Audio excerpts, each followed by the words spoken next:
ओम श्री गणेशाय नमः। संकष्टी गणेश चतुर्थी व्रत करने से घर परिवार में आ रही विपदा दूर होती है। कई दिनों से रुके मांगलिक कार्य संपन्न होते हैं तथा भगवान श्री गणेश असीम सुखों की प्राप्ति कराते हैं। माह की किसी भी चतुर्थी के दिन भगवान श्री गणेश की पूजा के दौरान संकष्टी गणेश चतुर्थी व्रत की कथा पढ़ना अथवा सुनना जरूरी होता है। इससे संबंधित 4 कथाएं प्रचलित हैं। तो आइए सुनते हैं पहली कथा। पौराणिक एवं प्रचलित श्री गणेश की कथा के अनुसार एक बार कई देवता बहुत सारी विपदाओं से घिरे थे। तब वह मदद मांगने भगवान शिव के पास आए। उस समय भगवान शिव के साथ कार्तिकेय तथा गणेश जी भी बैठे थे। देवताओं की बात सुनकर शिवजी ने कार्तिकेय व गणेश जी से पूछा कि तुम में से कौन देवताओं के लिए कष्टों का निवारण कर सकता है। तब कार्तिकेय व गणेश जी दोनों ने स्वयं ही इस कार्य को करने के लिए सक्षम बताया। इस पर भगवान शिव ने दोनों की परीक्षा लेते हुए कहा कि तुम दोनों में से जो पहले पृथ्वी का परिक्रमा करके आएगा वही देवताओं की मदद करने जाएगा। भगवान शिव के मुख से यह वचन सुनते ही कार्तिकेय अपने वाहन मोर पर बैठकर पृथ्वी की परिक्रमा करने के लिए निकल गए। परंतु गणेश जी सोच में पड़ गए कि वह चूहे के ऊपर चढ़कर सारी पृथ्वी की परिक्रमा करेंगे तो इस कार्य में उन्हें बहुत समय लग जाएगा। तभी उन्होंने एक उपाय सूझा। गणेश जी अपने स्थान से उठे और माता पिता की 7 बार परिक्रमा करके वापस बैठ गए। परिक्रमा करके लौटने पर कार्तिकेय स्वयं को विजेता बताने लगे। तब श्री शिवजी ने श्री गणेश से पृथ्वी की परिक्रमा न करने का कारण पूछा। तब गणेश जी ने कहा कि माता पिता के चरणों में ही समस्त लोक है। यह सुनकर भगवान शिव ने गणेश जी को देवताओं के संकट दूर करने की आज्ञा दी। इस प्रकार भगवान शिव ने गणेश जी को आशीर्वाद दिया कि चतुर्थी के दिन जो तुम्हारा पूजन करेगा, रात्रि में चंद्रमा को अर्घ्य देगा, उसके तीनों ताप यानी दैहिक ताप, दैविक ताप तथा भौतिक ताप दूर होंगे।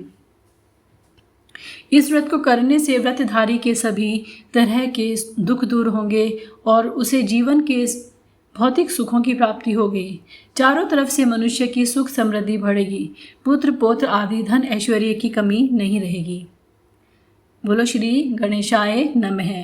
अब हम सुनते हैं गणेश चतुर्थी की दूसरी व्रत कथा। एक समय की बात है, राजा हरिश्चंद्र के राज्य में एक कुम्हार था। वह मिट्टी के बर्तन बनाता, लेकिन वे कच्चे रह जाते थे। एक पुजारी की सलाह पर उसने इस समस्या को दूर करने के लिए एक छोटे बालक को मिट्टी के बर्तन के साथ आवा में डाल दिया। उस दिन संकष्टी चतुर्थी का दिन था। उस बच्चे की माँ अपने बेटे के लिए परेशान थी। उसने गणेश जी से अपनी बेटी की कुशलता की प्रार्थना की। दूसरे दिन जब कुम्हार ने सुबह उठकर देखा तो आवा में उसके बर्तन तो पक गए थे, लेकिन बच्चे का बाल भी बाका नहीं हुआ था। वह डर गया और राजा के दरबार में जाकर सारी घटना बताई। इसके बाद राजा ने उस बच्चे और उसकी माँ को बुलाया तो माँ ने सभी तरह के विघ्न को दूर करने वाली संकष्टी चतुर्थी का वर्णन किया। इस घटना के बाद से महिलाएं संतान और परिवार के सौभाग्य के लिए संकट चौथ का व्रत करने लगी। बोलो श्री गणेशाय नमः। अब मैं आपको गणेश चतुर्थी की तीसरी कथा सुनाती हूँ। एक समय की बात है कि भगवान का विवाह लक्ष्मी जी के साथ निश्चित हो गया, भगवान विष्णु जी का, और विवाह की तैयारी होने लगी। तब सभी देवताओं को निमंत्रण भेजे गए, परंतु गणेश जी को निमंत्रण नहीं आया। कारण जो भी रहा हो, लेकिन गणेश जी को निमंत्रण नहीं आया था। अब भगवान विष्णु की बारात आने जाने का समय आ गया। सभी देवता अपनी पत्नियों के साथ विवाह समारोह में आए। उन सब ने देखा कि गणेश जी कहीं दिखाई नहीं दे रहे हैं। तब वे आपस में चर्चा करने लगे कि गणेश जी को न्योता नहीं दिया क्या, या स्वयं भगवान गणेश जी नहीं आए हैं। सभी को इस बात पर आश्चर्य होने लगा। तभी सबने विचार किया कि विष्णु भगवान से ही इसका कारण पूछा जाए। विष्णु भगवान से पूछने पर उन्होंने कहा कि हमने गणेश जी के पिता भोलेनाथ को न्योता दिया है। यदि गणेश जी अपने पिता के साथ आना चाहते हैं तो वो उनके साथ आ जाते। अलग से नेता देने की कोई आवश्यकता भी नहीं थी। दूसरी बात यह है कि उनको 1.25 मन मूंग, 1.25 मन चावल, 1.25 मन घी और 1.25 मन लड्डू का भोजन दिन भर चाहिए। यदि गणेश जी नहीं आएंगे तो कोई बात नहीं, दूसरों के घर जाकर इतना खाना पीना अच्छा भी नहीं लगता। इतनी वार्ता कर ही रहे थे कि किसी ने सुझाव दिया, यदि गणेश जी आ भी जाएं तो उनको द्वारपाल बनाकर बैठा देंगे कि आप घर की याद रखना। आप तो चूहे पर बैठकर धीरे धीरे चलोगे तो बारात से बहुत पीछे रह जाओगे। यह सुझाव भी सबको बहुत पसंद आया, तो भगवान विष्णु ने भी अपनी सहमति उनको बुलाने के लिए दे दी। फिर होना क्या था, इतने में गणेश जी वहाँ आ पहुँचे और उन्हें समझा बुझाकर घर की रखवाली करने को बिठा दिया। बारात चल दी, तब नारद जी ने देखा कि गणेश जी तो दरवाजे पर ही बैठे हुए हैं, तो वे गणेश जी के पास आए और रुकने का कारण पूछा। गणेश जी ने कहा कि भगवान विष्णु ने मेरा बहुत अपमान किया है। नारद जी ने कहा कि आप अपनी मूषक सेना को आगे भेज दें, तो वह रास्ता खोद देंगे, जिससे उनके वाहन धरती में धंस जाएंगे। तब आपको सम्मानपूर्वक बुलाना पड़ेगा।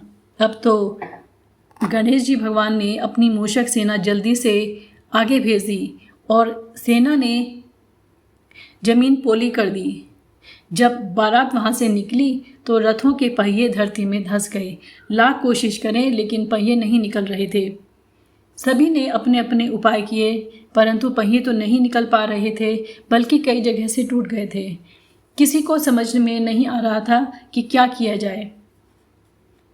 तब तो नारद जी ने कहा, आप लोगों ने गणेश जी का अपमान करके अच्छा नहीं किया है। यदि उन्हें मनाकर यहाँ पर लाया जाए तो आपका कार्य सिद्ध हो सकता है और यह संकट टाला जा सकता है। भगवान शंकर ने अपनी दूत नंदी को भेजा और वे गणेश जी को लेकर आए। गणेश जी का आदर सम्मान के साथ पूजन किया, तब कहीं जाकर रथ के पहिए निकले। अब रथ के पहिए निकल तो गए, परंतु टूट फूट गए थे, पर उनको सुधारे कौन। पास के ही खेत में एक खाती काम कर रहा था, उसे बुलाया गया। खाती अपना कार्य करने के पहले श्री गणेशाय नमः कहकर गणेश जी की वंदना मन ही मन करने लगा। देखते ही देखते खाती ने सभी पहियों को ठीक कर दिया। तब खाती कहने लगा कि हे देवताओं, आपने सर्वप्रथम गणेश जी को नहीं मनाया होगा और न ही उनकी पूजन की होगी, इसीलिए तो आपके साथ में यह संकट आया है। हम तो मूर्ख अज्ञानी हैं, फिर भी गणेश जी की पहले पूजा करते हैं, उनका ध्यान करते हैं। आप लोग तो देवतागण हैं, फिर भी आप गणेश जी को कैसे भूल गए। अब आप लोग भगवान श्री गणेश जी की जयकार बोलिए तो आपके सब काम बन जाएंगे और कोई संकट भी नहीं आएगा। ऐसा कहते हुए बारात वहाँ से चल दी और भगवान विष्णु भगवान का लक्ष्मी जी के साथ विवाह संपन्न करा के सभी सकुशल घर लौट आए। हे गणेश जी महाराज, आपने विष्णु जी को जैसे कारज सारियो ऐसे कारज सबको सिद्ध कर जो। बोलो गजानन भगवान की जय। अब मैं आपको गणेश शंकर चतुर्थी की चौथी कथा सुना रही हूँ, ध्यानपूर्वक सुनिए। श्री गणेश चतुर्थी व्रत की पौराणिक कथा के अनुसार एक बार भगवान शिव तथा माता पार्वती नर्मदा नदी के किनारे बैठे थे।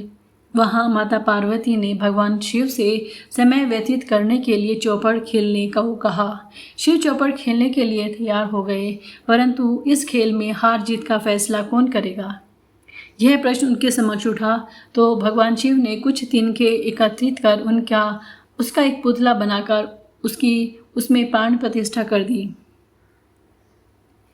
और पुतले से कहा, बेटा हम चौपड़ खेलना चाहते हैं, परंतु हमारी हार जीत का फैसला करने वाला कोई नहीं है, इसलिए तुम बताना कि हम दोनों में से कौन हारा और कौन जीता। उसके बाद भगवान शिव और पार्वती का चौपड़ खेल शुरू हो गया। यह खेल 3 बार खेला गया और संयोग से तीनों बार माता पार्वती ही जीत गई। अब खेल समाप्त होने के बाद बालक से हार जीत का फैसला करने के लिए कहा गया, तो उस बालक ने महादेव को विजयी बताया। यह सुनकर माता पार्वती क्रोधित हो गई और क्रोध में उन्होंने बालक को लंगड़ा होने, कीचड़ में पड़े रहने का श्राप दे दिया। बालक ने माता पार्वती से माफ़ी मांगी और कहा कि मुझसे यह अज्ञानतावश ऐसा हुआ है, मैंने किसी द्वेष भावना से ऐसा नहीं किया। बालक द्वारा क्षमा मांगने पर माता ने कहा, यहाँ गणेश पूजन के लिए नाग कन्याएं आएंगी, उनके कहे अनुसार तुम गणेश व्रत करो, ऐसा करने से तुम मुझे प्राप्त करोगे। यह कहकर माता पार्वती शिव जी के साथ कैलाश पर्वत पर चली गईं। 1 वर्ष बाद उस स्थान पर नाग कन्याएं आईं। तब नाग कन्याओं से श्री गणेश जी के व्रत की विधि मालूम करने पर उस बालक ने 21 दिन लगातार गणेश जी का व्रत किया। उसकी श्रद्धा से गणेश जी प्रसन्न हुए और उन्होंने बालक को मनोवांछित फल मांगने को कहा। उस पर बालक ने कहा कि हे विनायक, मुझ में इतनी शक्ति दीजिए कि मैं अपने पैरों से चलकर अपने माता पिता के साथ कैलाश पर्वत पर पहुंच सकूं और वे यह देख प्रसन्न हों। तब बालक को वरदान देकर श्री गणेश जी अंतर्ध्यान हो गए। इसके बाद वह बालक कैलाश पर्वत पर पहुंच गया और कैलाश पर्वत पर पहुंचने की अपनी कथा उसने भगवान शिव को सुनाई। चौपड़ वाले दिन से माता पार्वती शिवजी से विमुख हो गई थी। अतः देवी के रुष्ट होने पर भगवान शिव ने भी बालक के बताए अनुसार 21 दिनों तक श्री गणेश जी का व्रत किया। इस व्रत के प्रभाव से माता पार्वती के मन से भगवान शिव जी के लिए जो नाराजगी थी वह भी समाप्त हो गई। तब यह विधि भगवान शंकर ने माता पार्वती को बताई। यह सुनकर माता पार्वती के मन में भी अपने पुत्र कार्तिकेय से मिलने की इच्छा जागृत हुई। तब माता पार्वती ने भी 21 दिनों तक श्री गणेश का व्रत किया। दूर्वा फूल और लड्डुओं से गणेश जी का पूजन अर्चन किया। व्रत के 21वें दिन कार्तिकेय स्वयं माता पार्वती जी से मिलने आ पहुँचे। उस दिन से श्री गणेश चतुर्थी का यह व्रत समस्त कामनाओं की पूर्ति करने वाला व्रत माना जाता है। इस व्रत को करने से मनुष्य के सारे कष्ट दूर होकर मनुष्य को समस्त सुख सुविधाएं प्राप्त होती हैं। बोलो गणेशाय नमः। हर हर महादेव। माता पार्वती की जय। ओम गणेशाय नमः।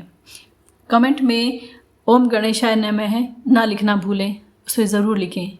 धन्यवाद।